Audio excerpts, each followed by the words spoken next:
दोस्तों, कोई कहता है कि दुनिया बहुत प्यारी है, लेकिन कोई कहता है कि ये दुनिया बहुत ही बुरी है।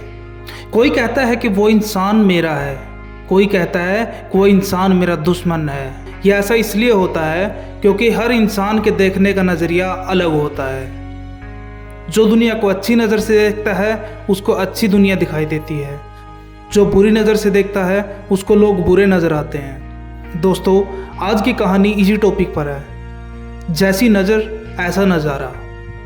दोस्तों, एक बार एक बहुत बड़ा नेता एक साधु के छोटे से आश्रम में जाता है।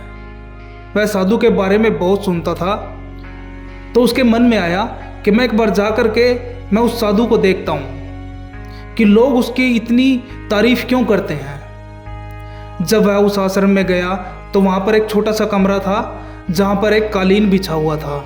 वहाँ पर कुछ लोग नीचे बैठे हुए थे और साधु जी सामने बैठे हुए थे। कुछ सवाल जवाब चल रहे थे। वह नेता उस आश्रम में गया और उस नेता के साथ 4 बॉडीगार्ड भी थे और उसकी यह आदत थी कि वह जहाँ भी जाता था लोग उसको देखकर खड़े हो जाते थे और उसकी तारीफ करते थे, हाथ जोड़ते थे और सर झुकाते थे। लेकिन यहाँ ऐसा कुछ नहीं हुआ। साधु व्यस्त होने के कारण उसकी तरफ देखते तक नहीं। तभी नेता को लगता है कि यह मेरी बेइज्जती है और वह इस बात से बहुत ज़्यादा नाराज़ हो जाता है। नेता ने थोड़ा गुस्से से साधु की बात को बीच में ही काटते हुए कहा कि मैं आपसे कुछ पूछना चाहता हूँ।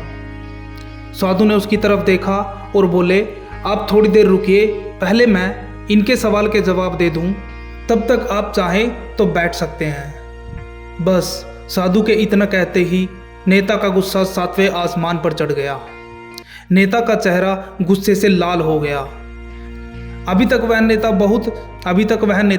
बहुत तमीज से आप करके बातें कर रहा था, लेकिन अब वह तू तड़ाक पर उतर आया। नेता ने उस साधु को कहा कि तुझे पता नहीं मैं कौन हूँ और तू किससे बात कर रहा है। साधु ने उसकी तरफ देखा और कहा, मुझे इससे कोई फर्क नहीं पड़ता कि आप कौन हैं, लेकिन आप जो कोई भी हैं, अगर आप चाहते हैं कि मैं आपके सवाल का जवाब दूं तो आपको कुछ देर रुकना होगा। और साधु के यह कहते ही नेता गुस्से से एकदम पागल हो गया और वहीं सबके सामने चिल्लाने लगा। उसने साधु से कहा, अब मैं तेरी औकात दिखाऊंगा। तूने मुझसे पंगा लेकर ठीक नहीं किया। तुझे पता भी है मैं तेरे बारे में क्या सोचता हूँ। साधु ने फिर से नेता की तरफ देखा और बड़े प्रेम से कहा कि मुझे इससे कोई फर्क नहीं पड़ता कि आप मेरे बारे में क्या सोचते हैं, आप जो चाहे मेरे बारे में सोच सकते हैं। फिर नेता ने उससे कहा, तू चाहे सुनना चाहता है या नहीं, लेकिन मैं तुझे यही सबके सामने बताऊंगा तेरे बारे में मैं क्या सोचता हूँ। तू कोई साधु नहीं है, तू एक बहुत ही घटिया इंसान है, तू एक ढोंगी है, पाखंडी है, और यहाँ पर जितने लोग बैठे हैं तू उन सबको बेवकूफ़ बना रहा है। तेरा बस एक ही मकसद है, इन लोगों की जेब में जितना पैसा है सब तेरे पास आ जाए। तू अपने फ़ायदे के लिए इन लोगों का इस्तेमाल कर रहा है और अब मैं तुझे नहीं छोड़ूंगा। पूरी दुनिया के सामने तेरा पर्दाफाश करके रहूँगा। उसके इतना बोलने के बाद भी हल्की सी मुस्कान साधु के चेहरे पर बनी रही। यह देखकर वह और भी तिलमिला उठा। उसने कहा, अब बहुत हो गया, अब मैं 1 मिनट में नहीं रुकने वाला। उसने जाते जाते साधु से कहा, अगर तुझे मुझसे माफ़ी मांगनी है या मुझसे कुछ कहना है तो कह सकते हो। इतना सब होने के बाद भी साधु के चेहरे पर एक मुस्कुराहट थी और वह बिल्कुल शांत थे। और फिर साधु ने अपनी आंखें बंद की। कुछ देर बाद साधु अपनी आंखें खोलते हैं और नेता की तरफ हाथ जोड़ते हुए कहते हैं, मेरे मन में आपके लिए कोई गिला शिकवा नहीं है। जो भी मेरे बारे में आपने कहा आपकी अपनी सोच थी, तो मुझे आप में कोई बुराई नज़र नहीं आती। मुझे आप बहुत ही भले इंसान लगे। और साधु के इतना कहते ही नेताजी का दिमाग 7वें आसमान पर पहुंच गया। उसके चेहरे पर एक अजीब सी खुशी थी, क्योंकि उस साधु ने वही कहा जो बाकी सब लोग उस नेता को कहते हैं। और वह खुशी खुशी उस आश्रम से अपने घर की तरफ चला गया। जाकर के अपने पिताजी के साथ बैठ गया। उसके पिताजी ध्यान में थे। उन्होंने पूरी ज़िंदगी सिर्फ लोगों की सेवा की और बदले में कुछ उम्मीद नहीं की। तो थोड़ी देर बाद जब उन्होंने अपनी आंखें खोली और देखा उनके बेटे के चेहरे पर आज एक अजीब सी खुशी थी। आज से पहले उन्होंने कभी उसके चेहरे पर इतनी खुशी नहीं देखी।